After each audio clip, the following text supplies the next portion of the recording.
Hello everyone, welcome back to Guide to Everything. In today's video, I'll show you on how you can easily leave a Life360 circle.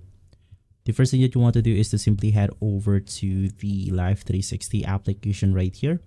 Now, the process is going to be the same for iOS and Android, so you can just go ahead and follow along.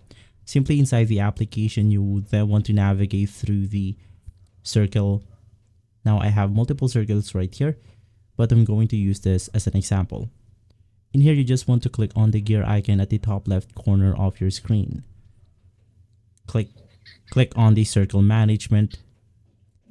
And inside, you just want to scroll all the way down.